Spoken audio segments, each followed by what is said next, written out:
शांति। मैं 2009 में बाबा का मुझे परिचय मिला।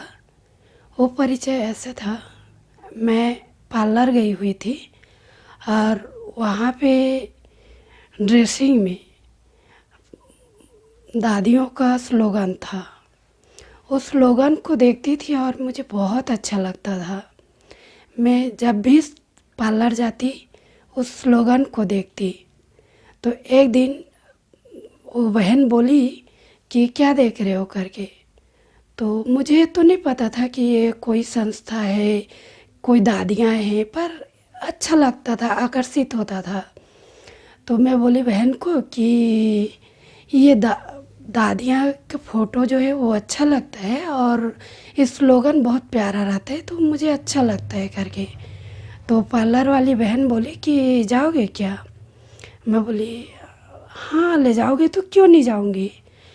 पर उसके पहले मेरे को कुछ पता ही नहीं था कि ये कौन सी जगह है, कैसी जगह है, पर मैंने ऐसे ही बोल दी कि हाँ ले जाओगे तो जाऊंगी करके।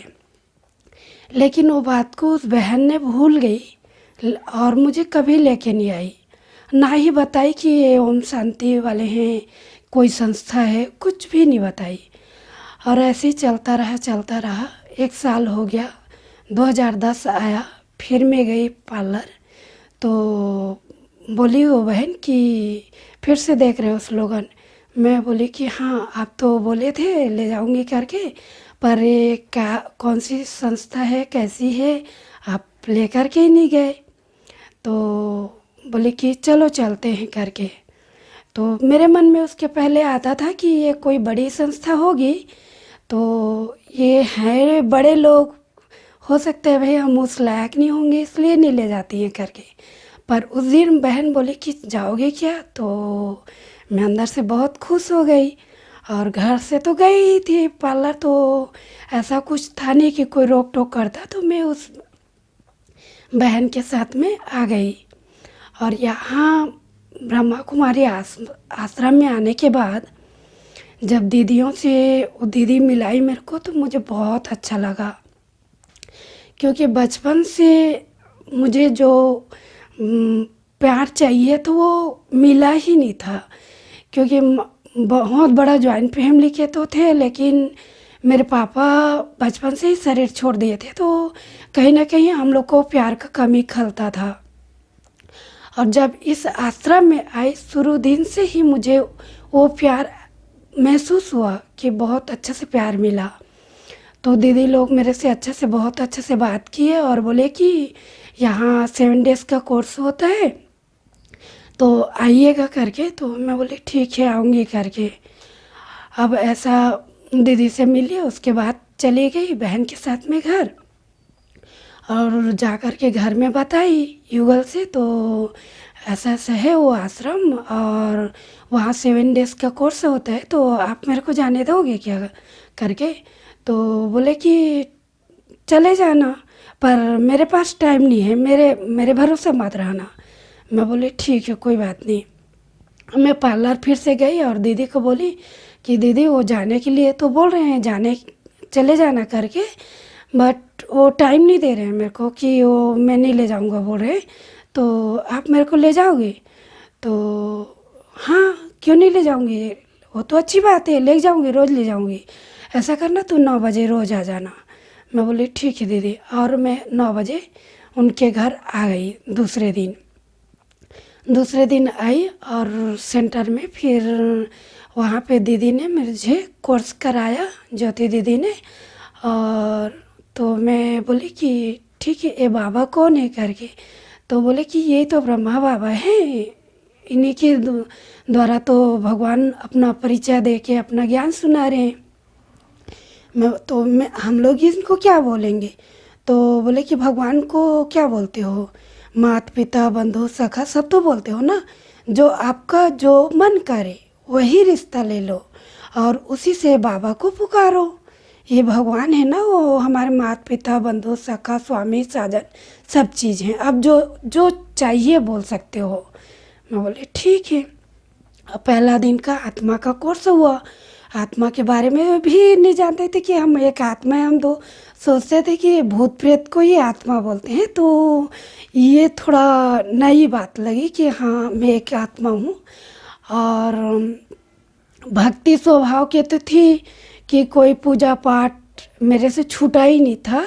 उस समय 12 महीना का एकादशी रहती, मतलब सावन में सावन सोमवार, तो भादों में करवा कमर छठ, आठे कन्हैया, तीजा, दुनिया भर के रहती थी। इसी तरह मेरा हर महीना 6-7 उपवास पड़ जाता था और इस तरह मैं पूजा में लीन थी। तो ये भगवान के सत्य परिचय जानने के बाद तो मुझे आकर्षित ना हूँ ऐसा हो ही नहीं सकता था। तो बहुत अच्छा लगा, बहुत बहुत अच्छा। अब मैं बाबा के कमरा, आत्मा के परिचय सुनने के बाद, पहला दिन का कोर्स करने के बाद बाबा के कमरा में गई। वहाँ पे बाबा को देखी और देखते साथ मुझे वही दीदी का बात याद आया कि बाबा से आप जो भी संबंध जोड़ सकते हो करके। तो मैं ऐसे देखते रही तो मुझे लगा कि क्या संबंध जोड़ूं। फिर मुझे याद आया कि सभी का तो अनुभव है, चाचा मामा दादा सबके अनुभव हैं, पर पापा मेरे कैसे थे, कैसे प्यार देते थे एक बाप, वो मुझे नहीं पता था। तो मैं बाबा को बोली कि बाबा मेरे सारे संबंध हैं और जो संबंध मैं जानना चाहती हूँ कि एक बाप का प्यार कैसा होता है एक बेटी के प्रति, वो संबंध के बारे में उसका अनुभव मुझे कुछ भी नहीं है। तो ऐसा करो, मेरा बाबा आप ही बन जाओ, मेरे पापा बन जाओ, और जो पापा का प्यार एक बेटी को मिलता है वही प्यार मैं पाना चाहती हूँ आपसे। तो ऐसे संबंध जोड़ ली बाबा का और ऐसे ही उनका फ़ोटो को देखती रही, क्योंकि उस समय बाबा से और क्या बात करते हैं वो मुझे नहीं पता था। तो ऐसे थोड़ी देर बाद ऐसे देखते देखते देखते देख रही थी बाबा को, ऐसा लगा कोई टाइट हग किया हो। तो मुझे डर लग गया कि ये क्या हुआ, ऐसे करके मैं तुरंत बाहर आ गई। अब बाहर आ गई तो बहनों ने सोचा कि शायद इनको घर जाना होगा इसलिए आ गई करके, और चलो चलो करके अब वो जो पार्लर वाली मेरी बहन थी, लवली बहन, उन्होंने कहा कि चलो चलते हैं करके, और घर चली गई। और दूसरा दिन बोले कि फिर 9 बजे आ जाइएगा करके। पर मैं तो इनको जाती थी और पूरा रोज़ का अनुभव बताती थी कि वहाँ दीदी लोग बहुत प्यार करते हैं जी, बहुत अच्छा है, बहुत अच्छा लगता है वहाँ जाने से करके, इनको भी अच्छा लगता था। फिर दूसरा दिन मैं 9 बजे से पहले आ गई। फिर बोले कि आ गई क्या करके, मैं बोली हाँ दीदी मेरे को टाइम से पहुँचना अच्छा लगता है। तो ठीक है कोई बात नहीं, रुक जा तू 5 मिनट बैठ, मैं तैयार नहीं हुई, तैयार होती हूँ। फिर उन्होंने तैयार हुआ, फिर तैयार हो करके दूसरा दिन के कोर्स के लिए फिर लेके आए। फिर मैं बाबा के पास बैठी और इस दिन मैं बाबा के पास मैं कुछ नहीं बोली थी कि मेरे आप पापा हो पिता हो जो भी हो, मैं कुछ भी नहीं बोली थी, बस बाबा को देखती रही और मुस्कुराती रही। इतना ही मेरे को फिर से वो टचिंग हुआ कि कोई ने अच्छे से गले लग गया हो, टाइट हक किया हो करके। तो फिर से मैं डर गई और मैं फिर बाहर आ गई। ये सिलसिला 2-3 दिन चलता रहा, कोर्स करती रही।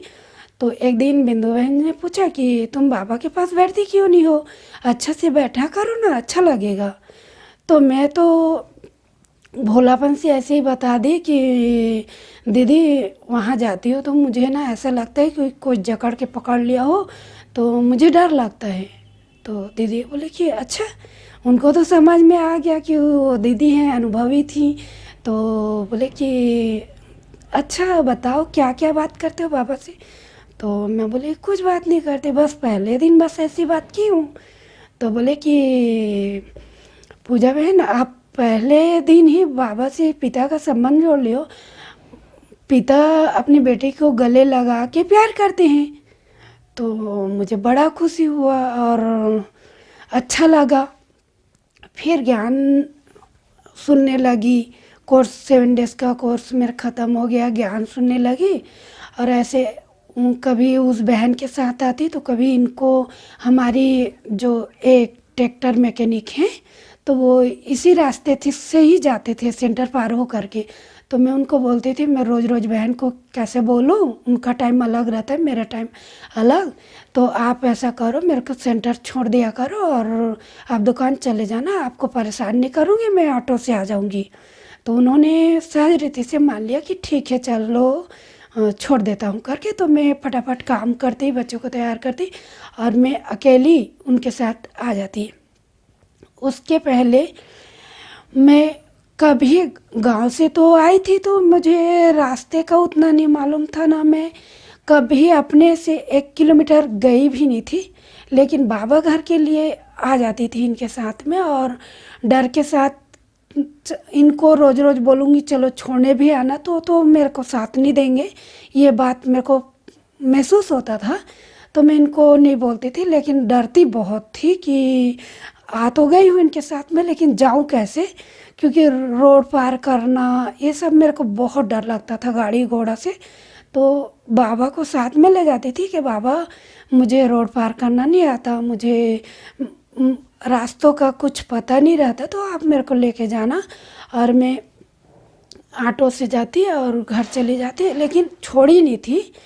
फिर बाबा के घर आना जाना चलता रहता था। फिर 2011 आया और लगभग 11 ही आया होगा, 6 महीना ज्ञान में चली रही होंगी उस।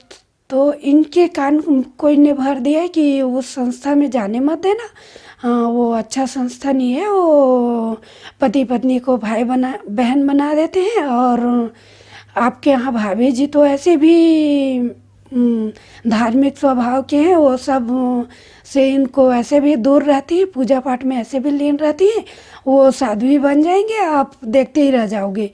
अब ये मेरे को मना करने लगे कि वो तुम नहीं जाओगे उस संस्था में, मैं नहीं जाने दूंगा। तो मैं बोली ठीक है नहीं जाने दोगे तो नहीं जाऊंगी ऐसे करके।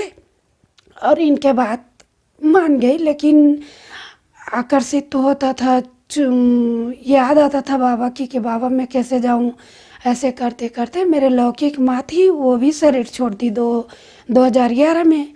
अब मैं ज़्यादा उदास रहने लगी कि मम्मी भी थी वो भी चले गए, पापा तो थे ही नहीं, ऊपर से ये आश्रम जा रही थी ये भी छोड़ा दिए करके। तो ये मेरे को पूछते थे कि क्यों इतना उदास रहती है करके। तो मैं बोली तो अब तो कहीं जाने भी नहीं देते हो, घर में बोर होती हूँ, माँ की याद आती रहती है, बस रोती रहती हूँ। तो इनको दया आने लगा। अब वो दया था कि भगवान की बुलावा फिर से था, वो मैं समझ नहीं पाई, फिर आने लगी इनके साथ में। और 2011 में फिर अच्छे से लाने लगे और रोज़ छोड़ देते थे, कई बार घर भी छोड़ देते थे, ऐसे करके रेगुलर आने लगी क्लास में और अच्छा लगने लगा। अब दीदी बोली कि पूजा बहन ऐसा ऐसा धारणा है, तुम इस धारणा को करो और फिर तुमको ना बाबा के घर ले चलेंगे। तो मैं जा कर के बताई कि ऐसा ऐसा बात है करके।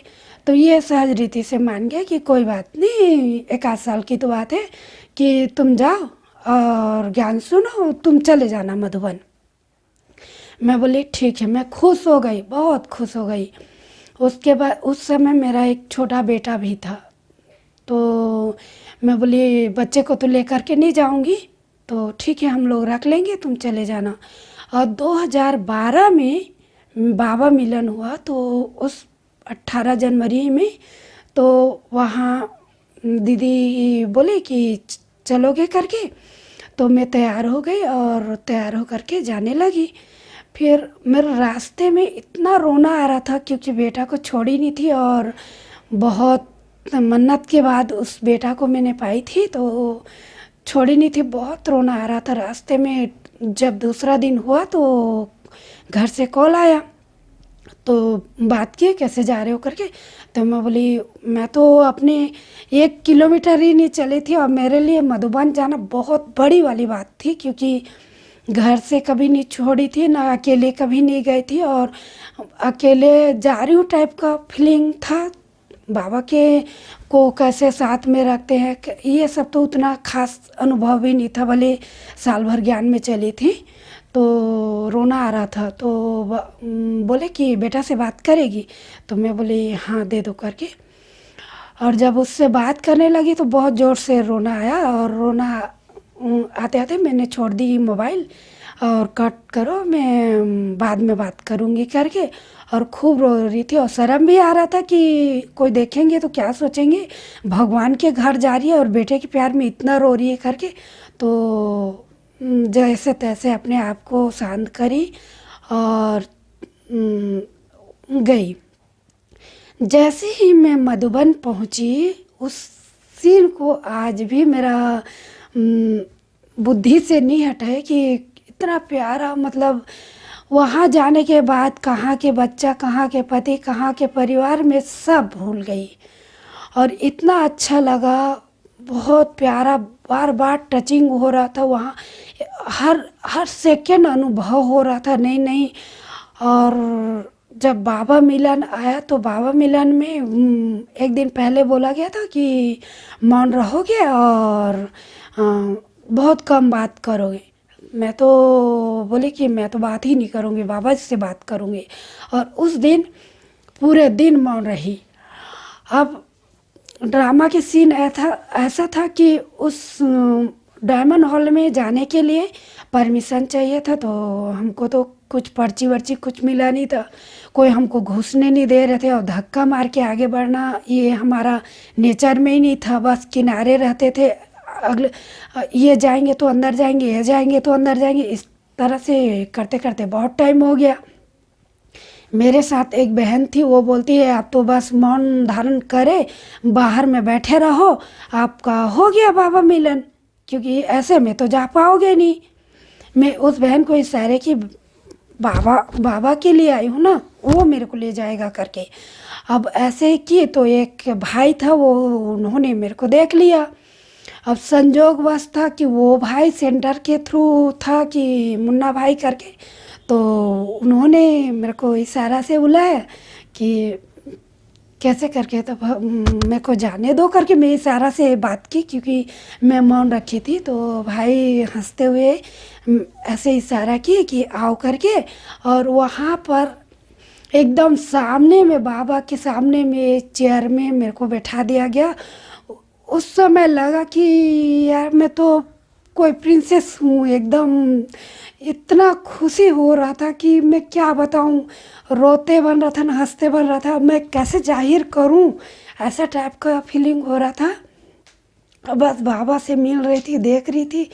अब बाबा जैसे बाबा आए, ऐसे उनके दोनों नेत्रों के बीच में मेरा आँख ऐसे उन्हीं को देखते रहूं टाइप के लगा। ऐसे दादी में जो बाबा आए थे तो ऐसे लग रहा था माना कोई समुद्र हो, और सागर के सामने जैसे मैं अपने आप को बस उसी में लीन हो गई, देखते रही, उसके अलावा मुझे कुछ नहीं सूझ रहा था। और बस उसी टाइम बाबा से बाबा करके ज़ोर से मैंने चिल्ला दी, तो वो मेरा मौन जो थी वहीं पे खोला, और अच्छा लगा। और जब 12 दिन रही उस समय, और 12 दिन कैसे कटा समझ में नहीं आया। और 12 दिन के बाद जब वापसी आया तो बहुत रोना आ रहा था, और लग रहा था कि बाबा छोड़ के जाऊँ ही ना लग रहे। लेकिन अब यहाँ रहना तो मेरा एक लिमिट था, मेरा संभव नहीं है कि मैं यहाँ रहूँ। पर ऐसा करो, आप मेरे साथ चलो, अब यहाँ से बाबा को साथ रखने का जो 12 दिन से जो बाबा ने मेरे को पालना दी मधुबन में, वहाँ समझ में आया कि बाबा को मैं कैसे साथ में रखूँ, कैसे बाबा को अंग संग रखूँ। ये सारा ज्ञान मेरे को 12 दिन के अंदर मिला।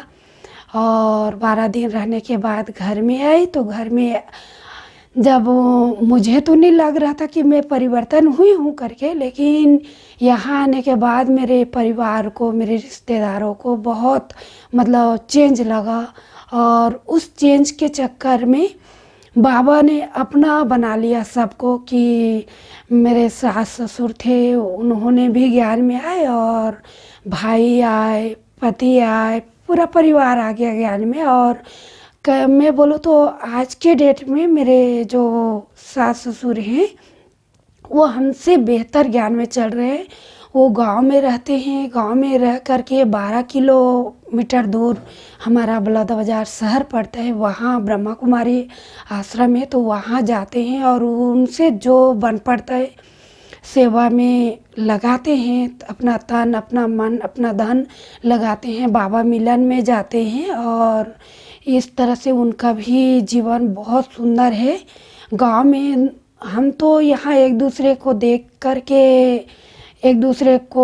करके ज्ञान में चलते हैं, लेकिन उनको कोई वैसा कुछ माहौल ही नहीं है। उसके बावजूद वो इतना सुंदर ज्ञान में चल रहे हैं।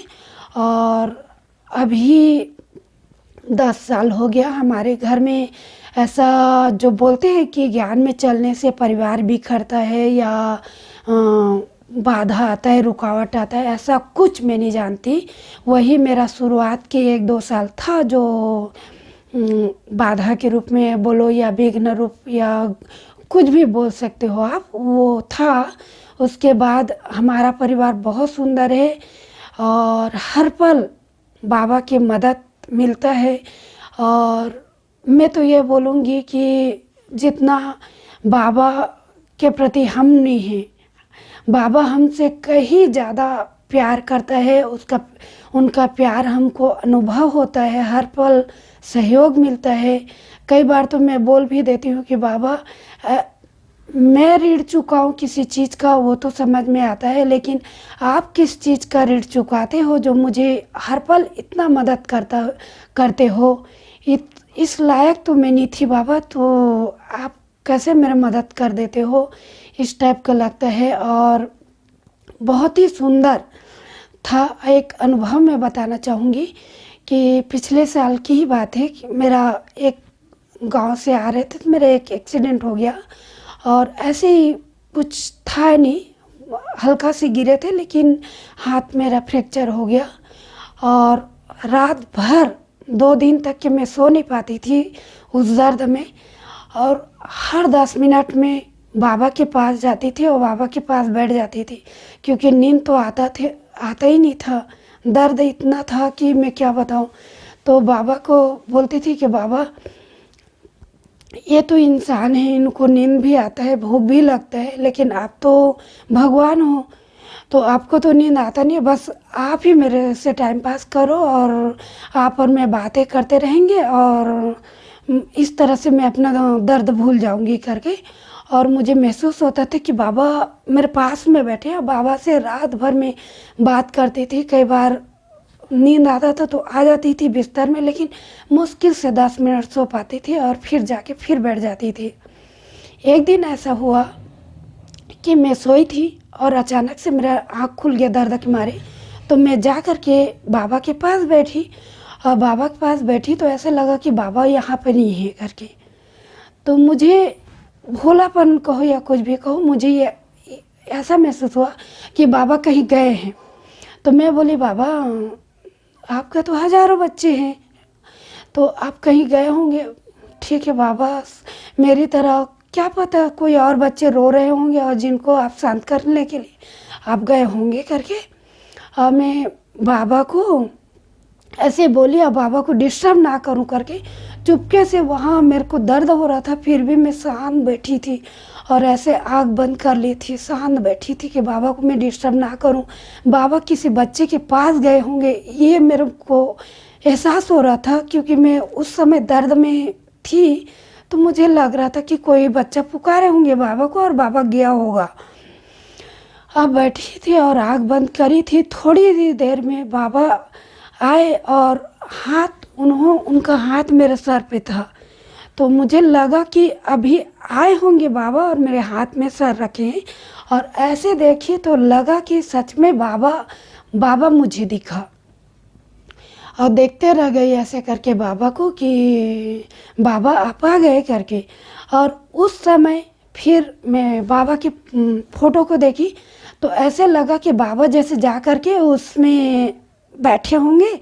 और वो पूरा अनुभव हो रहा था कि बाबा ऐसे टाइप के बैठ गए और बच्ची अब कैसे हो ऐसे करके पूछ रहे, ऐसे टाइप के लगा। और जैसे वो दिन था तो मैं बाबा को बताई कि बाबा आप कहीं गए थे, बाबा आपको मैं डिस्टर्ब नहीं करूँगी, अब मैं ठीक हूँ ऐसे करके। और वो मैं बोली कि मैं ठीक हूँ करके, दूसरा दिन इतना अच्छे से नींद आया मेरे को, और वो दिन से धीरे धीरे मेरा दर्द कम हो गया और मैं ठीक हो गई। तो इसी तरह बाबा का हर पल महसूस होता है मेरे को। और बाबा तो, वो दादी लोग बोलते हैं कि मतलब बाबा भूलना मुश्किल है, बाबा को याद रखना मुश्किल है। सॉरी, आ नहीं रहा है कि भूलना मुश्किल नहीं है करके। तो सच में बाबा नहीं भूलता है, और इसी तरह बाबा को साथ में रखी हूँ, और बाबा हर पल मेरा सहयोग देते हैं। ओम शांति।